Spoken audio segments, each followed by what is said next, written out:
В Мадагаскар има едно смразяващо поверие. Ако това животно те посочи с дългия си пръст, умираш. Запознайте се с Ай-Ай. Животното, което изглежда като гремлин, сглобен от части на плъх и прилеп.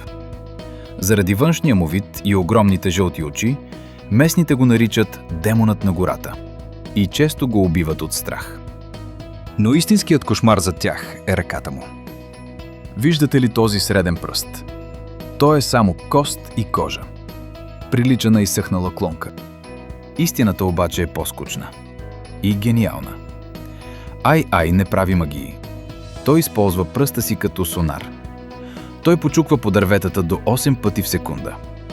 С огромните си уши той слуша ехото, за да намери кухини с червеи, и след това използва пръста като кука за риболов, за да ги извади.